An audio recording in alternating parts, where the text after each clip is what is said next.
నమస్తే. Welcome to 'ఋషి reports'. So, Sunday special ఇవాళ మన 'ఋషి రిపోర్ట్స్‌లో' ఒక ఈ రోజు నేను సండే అదర్ దాన్ పొలిటికల్ ఏమన్నా మాట్లాడుకునే ప్రయత్నం చేద్దాము.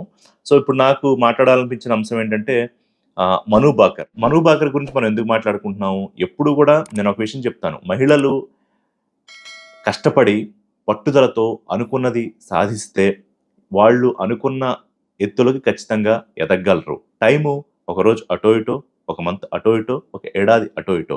ఎందుకు మహిళలు అంటే మహిళలు, పురుషులు అందరూ ఒకటే ఇక్కడ. జెండర్ ఈక్వాలిటీ గురించి మాట్లాడట్ల. కానీ మన సమాజంలో ఇప్పుడు పరిస్థితి మారుతోంది కానీ, గతంలో ఇప్పటికీ జెండర్ ఇన్‌ఈక్వాలిటీ ఈ ఉద్యోగాల విషయంలోనూ, సాలరీల విషయంలోనూ, లేకపోతే ఉన్నత పదవుల విషయంలోనూ ఉంది. రిజర్వేషన్‌లు గూడా తాజాగా ప్రకటించుకున్నా ఇంకా అమల్లోకి రాలేదు. ఇదొక ఎత్తైతే, వాళ్ళ పట్టుదల గురించి చెప్తున్నాను నేను. మను బాకర్ ఇదే విషయం చెప్పారు. ఎన్నో సార్లు ఇక అయిపోయింది నా స్పోర్ట్స్ కెరీర్ అనుకున్నా, ఇక కలలు తీరవు అనుకున్నా, కానీ అజేయులం అయిపోయాం అనుకున్నా, ఇక జయించగలమా అనుకున్నా, మళ్ళీ తిరిగి నిలబడి, పరిగెట్టి, గెలుస్తామన్న నమ్మకంతో వెళితే ఖచ్చితంగా ఏదో ఒక రోజు మనం ఆ గెలుపు తీరాలు చేరతాం. ఇది మను బాకర్ ఒలింపిక్స్ పతక విజేత. 2020లో ఆమె వెళ్లారు. కానీ అప్పుడు తను అనుకున్న గోల్‌ని అచీవ్ చేయలేకపోయారు. అంతటితో ఆమె ఆగిపోలేదు. తిరిగి మళ్ళీ 2024 ఒలింపిక్స్‌లోకి బౌన్స్ బ్యాక్ అయ్యారు. ఇప్పటికే 2 పతకాలు సాధించారు. భారతీయులందరినీ గర్వపడేలా చేస్తున్నారు.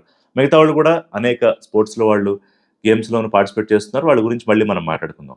ఎందుకు మను బాకర్ గురించి వాళ్ళ దేశవ్యాప్తంగా చర్చ జరుగుతోంది అంటే, ఆవిడ ఒక మాట అన్నారు. అంటే గెలిచిన తర్వాత ఇచ్చే ఇంటర్వ్యూల్లో గాని, లేకపోతే ప్రెస్‌తో మాట్లాడుతున్నప్పుడు గాని, వారు చెప్పిన మాట ఏంటంటే, "ఈరోజు నా గెలుపుకి కారణం భగవద్గీత.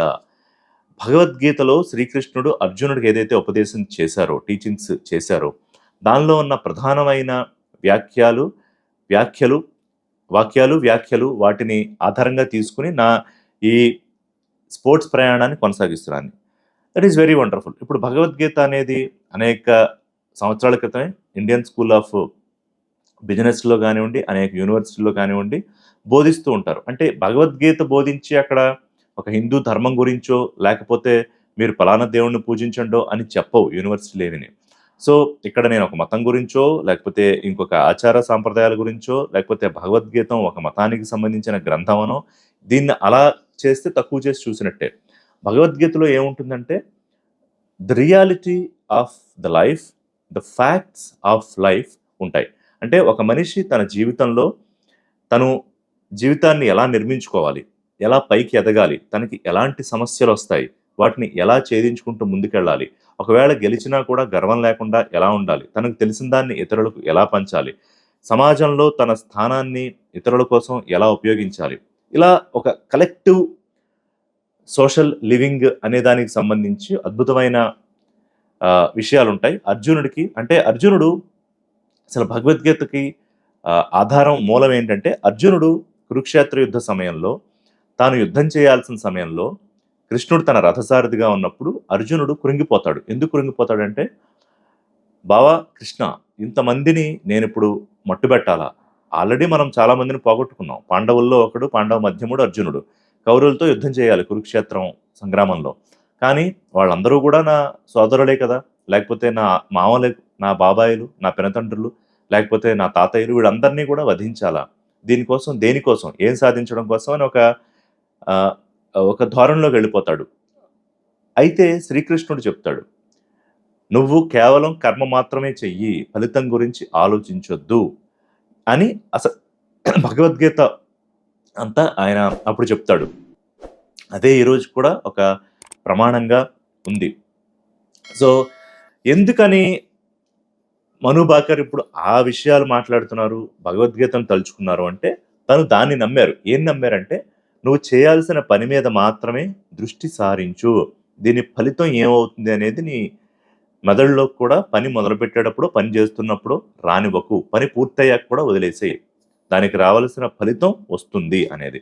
సో, ఇది నిజంగా ఎందుకు చాలా ఉపయోగం అంటే, ఇప్పుడు ఎవరన్నా ఒక బిజినెస్ పెట్టాలనుకుంటున్నా, లేకపోతే ఒక కొత్త ఉద్యోగానికి జాయిన్ అవ్వాలనుకుంటున్నా, లేకపోతే ఒక పొలిటికల్ పార్టీ పెట్టాలనుకుంటున్నా, ఒక రాజకీయంలోకి ఎంటర్ అవ్వాలనుకుంటున్నా, లేకపోతే ఎవరైనా ఎన్ని లైన్ ఆఫ్ వర్క్‌లో ఉన్నవాళ్ళు రిస్క్ మిటిగేషన్ చేసుకోవడం తప్పు కాదు. అంటే ఇందులో ఏమేమి ఉన్నాయి? ఎంత అవకాశం ఉంది? మనకు సక్సెస్ రేట్ ఎంత అని. కానీ అసలు దేంట్లోకి దిగాలన్నా కూడా భయపడిపోయి అక్కడే ఆగిపోతే ఇక ముందుకు ఎలా వెళతాం? అదే భగవద్గీత చెప్పింది. అంతకన్నా ఇందులో దేవుడో లేకపోతే ఉపన్యాసాలో, పూజలో ఇవి గాదు. ఒక మనిషి తనని తాను ఎలా ముందుకు నడిపించుకోవాలి, తనను తాను ఎలా ఉద్ధరించుకోవాలి అనేది భగవద్గీత చెప్తుంది. ఆ తరువాత తను ఉన్నతంగా ఎదిగిన తర్వాత మిగతా వారిని, తన కుటుంబాన్ని, లేకపోతే తన చుట్టూ ఉన్న వారిని that is what is happening గదా! ఇవాళ అంబానీ ఉన్నారు. అంబానీ అంత పెద్దవాడు అవ్వడానికి ముందు ధీరుభాయ్ అంబానీ. అసలు ఆ ధీరుభాయ్ అంబానీయే ఆ వ్యాపారం మొదలుపెట్టకపోయుండుంటే, ఈరోజు ముఖేష్ అంబానీ ఉండేవాడా? ముఖేష్ అంబానీ ఈ స్థాయిలో ఉండేవాడా? ఇన్ని లక్షల మందికి ఉద్యోగాలు ఉండేవా? ఇంత ఎకానమీ మార్కెట్‌లోకొచ్చేదా?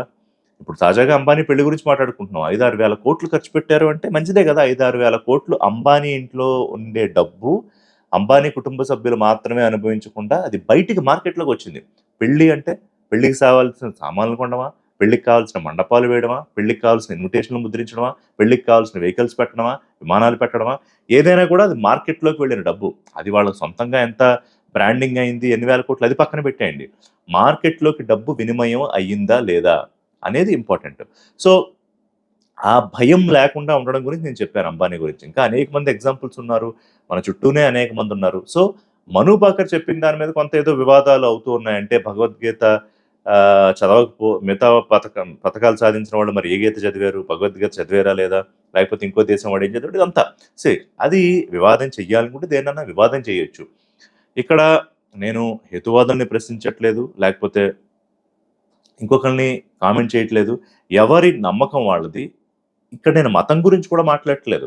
భగవద్గీత అనేది మీరు కాసేపు కృష్ణుడు భగవంతుడని, లేకపోతే ఇంకొకటి తీసి పక్కన పెట్టేసి, అందులో ఉన్న విషయాలు ఏం చెప్పాడు శ్రీకృష్ణుడు, అది మన నిత్య జీవితంలో ఎలా అన్వయం చేసుకోవచ్చు అనేది గనక ఆలోచించుకుంటే, అది మరో మత గ్రంథంలోనూ, మరో మత గ్రంథంలో కూడా ఇలాంటి విషయాలు అనేకం ఉన్నాయి. కానీ భగవద్గీత శ్రీకృష్ణుడి రూపంలో అర్జునుడికి చెప్పినది. అది సరే దాని గురించి ఇంకా నిజంగానే శ్రీకృష్ణుడు ఉన్నాడా? దేవుడా? లేకపోతే ఇది ఇతిహాసమా? చరిత్ర? ఆ విషయాల జోలికి నేను పోవట్లేదు. ఇప్పుడు దాన్ని ప్రూవ్ చేయడం అనేది నా కార్యక్రమం గాదు. మను బాకర్ చెప్పిన విషయాల్ని అందరూ అన్వయించుకోవడం వల్ల మను బాకర్ సాధించిన లాంటి విజయాలు సాధించడానికి అవకాశం ఎంతుంది అనే ప్రశ్న మాత్రం వేసుకుంటే సరిపోతుంది. ప్రతిదాన్ని విమర్శ చేయాల్సిన అవసరం లేదు. అది తనకి స్ఫూర్తినిచ్చింది. ఇంకొకళ్ళకి బైబిల్ స్ఫూర్తినివ్వచ్చు, ఇంకొకళ్ళకి ఖురాన్ స్ఫూర్తినివ్వచ్చు, ఇంకొకళ్ళకి భాగవతం స్ఫూర్తినివ్వచ్చు, ఇంకొకళ్ళకి రామాయణం స్ఫూర్తినివ్వచ్చు, లేకపోతే ఇంకొకళ్ళకి ఇంకొక మత గ్రంథం స్ఫూర్తినివ్వచ్చు. ఏది ప్రేరణ ఇచ్చింది అని కాదు. ఆ ప్రేరణ తీసుకొని మనం ఎలా ముందుకు వెళ్ళాము, దాంట్లో ఎలా విజయాలు సాధించాము, ఎంతమందికి మనం మార్గదర్శకం అయ్యాము, ఇంకా ఎంతమంది మనల్ని చూసి మోడల్‌గా ఆ దారిలోకొచ్చారు. అందరూ కలిపి దేశం తాలూకా ఖ్యాతిని ఎలా బయటికి తీసుకెళ్తున్నాము అనేదే నేను చెప్పదలుచుకున్న విషయం.